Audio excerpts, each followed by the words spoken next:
What's up guys, David here, and today we're going to be doing a speed test that a lot of you have been eagerly waiting for between the all-new iPhone 6, the Galaxy S5, and the reigning speed test champ in the HTC One M8. So we're going to be doing this speed test like we do all our other speed tests, and that's phone book style, where we race each phone through a virtual obstacle course to see which one finishes first. But before we get into it, if you happen to be one of the millions of people who plan on picking up the new iPhone 6, and that's partly why you're watching this video, I have a great way for you to make some extra cash. You can get up to $400 when you sell your old device on eBay. That's up to $200 more than you can get at other places. And what's even better, eBay is so confident that your phone will sell that for a limited time only, they'll actually give you a $100 coupon if it doesn't. So take advantage of this awesome deal by clicking on the first link down below in the description, go to ebayforthewin.com and see how much your phone is worth. Alright, let's get right into it.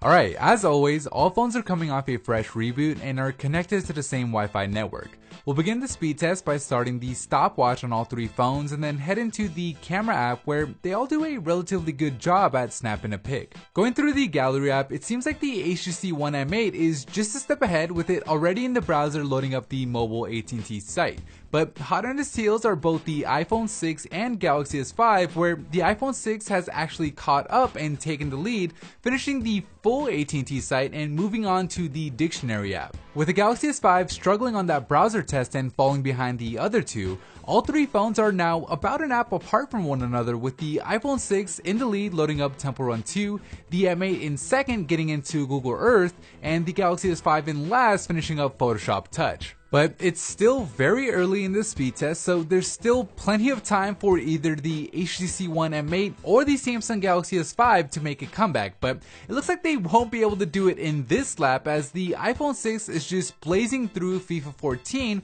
and moving on to Smash Hit. So if either the Galaxy S5 or the M8 are to make a comeback, it'll have to be during the second lap of this test, where we'll be going through the same exact course, getting each app back to the last screen we left it on in the first lap, which will really test the multitasking abilities of all three phones. But to get to the second lap, you have to finish the first, which the iPhone 6 just did with a time of 1 minute and 17 seconds. The M8 finishes just 7 seconds later with a time of 1 minute and 24 seconds, and the Galaxy S5 is still stuck in that first lap working on Angry Birds. The M8 is looking to take advantage of its quick animation times and extra RAM, closing the gap between it and the iPhone 6 and actually catching up heading into Photoshop Touch, only to lose it once again, having to reload the app, whereas the iPhone 6 had it paused and ready to go in the background, which pretty much puts an end to this test as far as the winner is concerned, with the iPhone 6 finishing the speed test with a total time of 1 minute and 55 seconds. So, in case you missed it following all that action, the Galaxy S5 officially finished the first lap with a time of 1 minute and 37 seconds,